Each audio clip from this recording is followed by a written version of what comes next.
Hi, and welcome back to Focal Point AFR Talk. We're going to get here to the State of the Union speech here in just a moment. I want to take a couple of phone calls before we do that. Let's go back to Matt in Grand Rapids, Michigan. Matt, welcome back. Thanks for hanging out over the break, and tell us what else you had on your mind. I feel like a superstar, Brian. I'm on your show twice after the break. Yeah. Hey, I wanted to end with that last statement. We did a lot of things to get rid of these things, and they're just buggers, man. They're like little pests. They're like pest bugs. These evil spirits. Satan's just a complete loser. He's like a big tattletale. He sits up in heaven, accusing the brethren day and night before God. He's just a big tattletale. He's a loser. And the way we got rid of these things is we took the 2 verses out of the Bible. The Bible's complete, and it does have the answers, and it said that whatever you bind in heaven shall be bound on earth, and wherever 2 or more are gathered in my name, that shall be given. And me and my wife and I both sat together.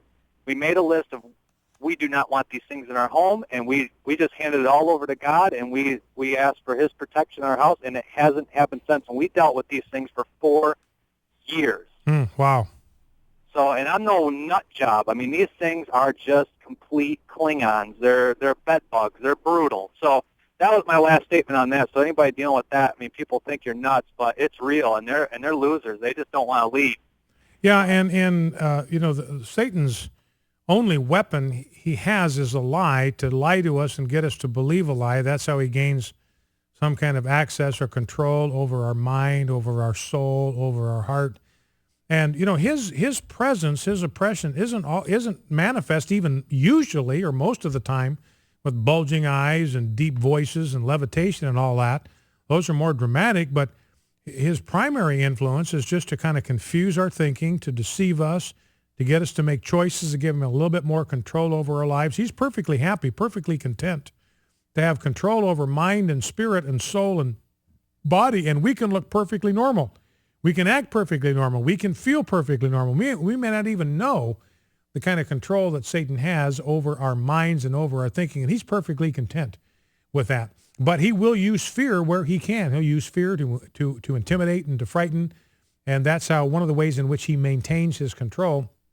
And we need to understand that, greater is he that is in us than he that is in the world. We do not need to fear him. All right, Matt, anything else you wanted to add? Well, the other quick thing was the whole global warming deal. They say it's all this CO2 raising it. I do aquariums, and whenever you want to grow plants, aquarium plants, you've got to get a CO2 reactor. It adds extra CO2 into the water to make plants grow. And if there was all this extra CO2 in the air, believe me, plants love it. You wouldn't even be able to see in the water if they were talking about the elevations that they're declaring. You wouldn't even be able to see in the water. The plants would just dig it. So it's just one lie after another for control. And that's one of the reasons why, and I appreciate you saying that, because, Matt's exactly right. CO2 is plant food. Let's be real. CO2 is plant food. And we've had people on to talk about it. We've played sound bites. We've showed videos of what happens when you inject CO2 into a greenhouse type environment. You get growth that is exponentially greater than you do without the additional CO2. So Matt is exactly right. You want to grow stuff, man, throw some CO2 in there. So plants love CO2. We've even got environmentalists out there, and I'll give you the last word here in a second, Matt. We've got environmentalists out there saying, hey, look, we don't have to worry about the rainforest anymore because of the amount of CO2 that's in the atmosphere. We got plenty for these plants to take in those nutrients, turn it into oxygen. We don't have to worry about losing the rainforest any longer. Any last word, Matt, before I let you go?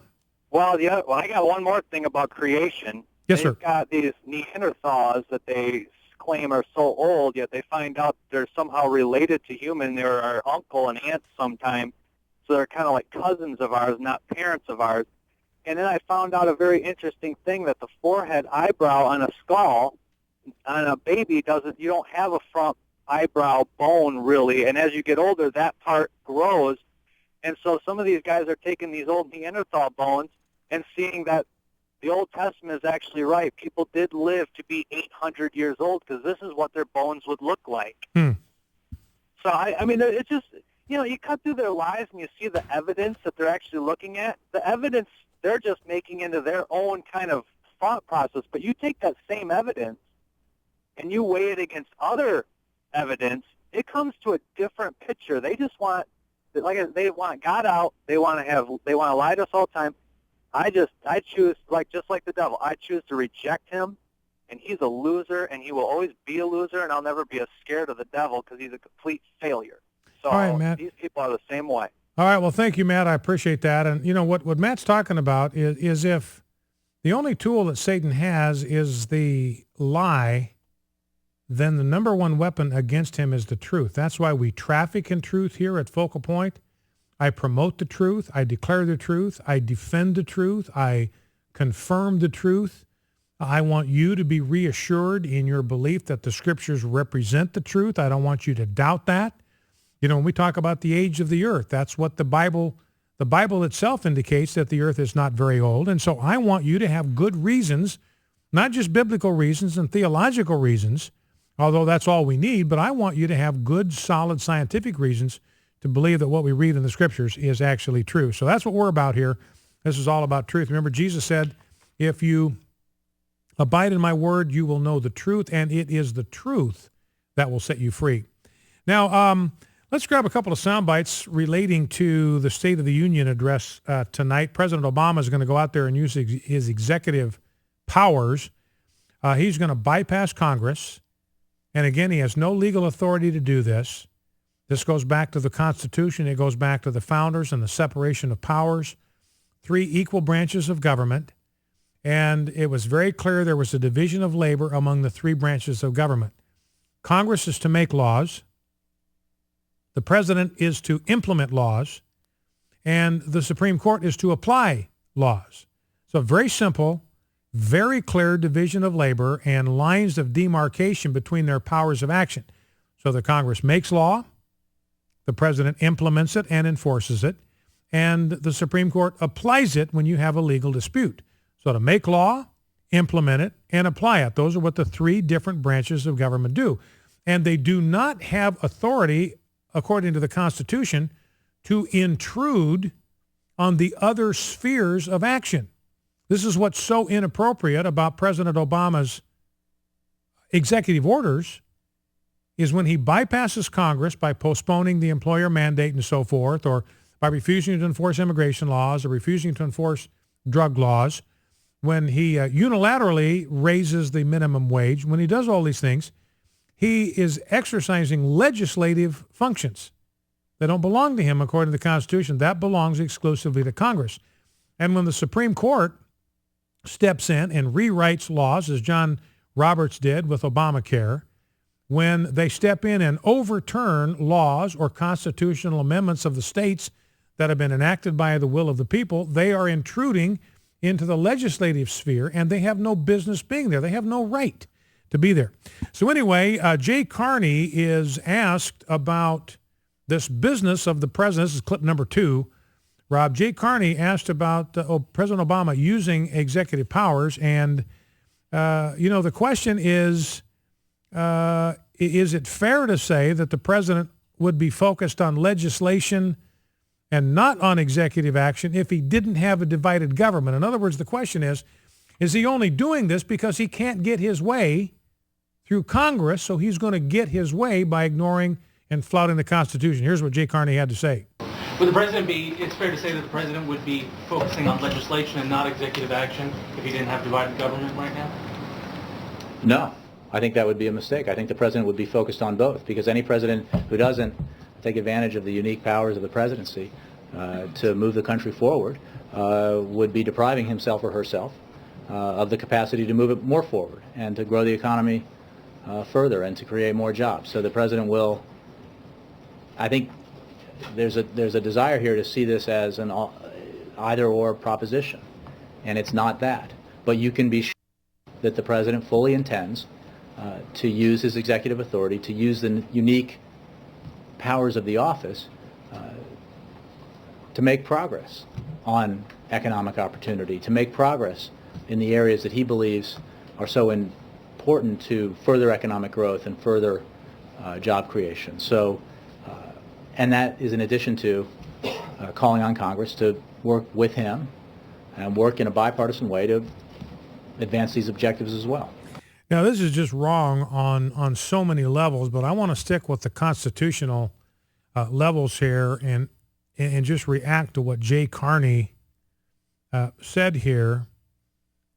He said he's going to take advantage of the unique powers of the presidency to move this country forward. And he says this is not an either-or proposition. He is going to use his executive authority. He fully intends to use his executive authority and the unique powers of the office to make progress on economic opportunity. He doesn't have that power. The only power that he has, the power of the presidency, is to implement and enforce laws that have been passed by Congress. That is the extent of his power. He has no power beyond that.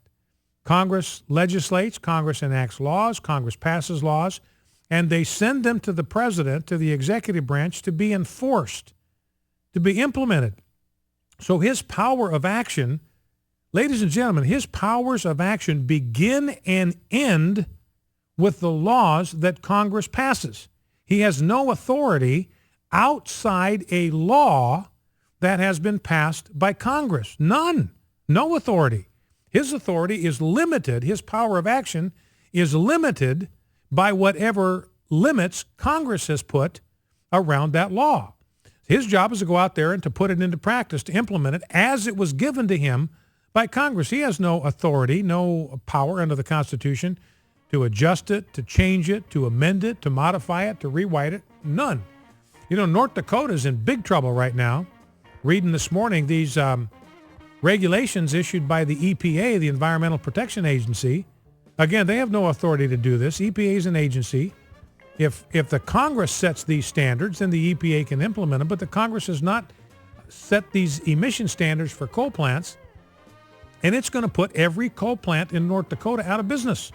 They're going to go out of business because they cannot meet those emission standards. There is no technology that exists in the world that can meet those emission standards on CO2, which is plant food, it's not even harmful, but they can't meet the standards, and so they'll have to shut down. Where is North Dakota going to get energy to heat their homes? That's the question. Their entire electrical grid may go down because of the out-of-control EPA. Focal Point AFR Talk.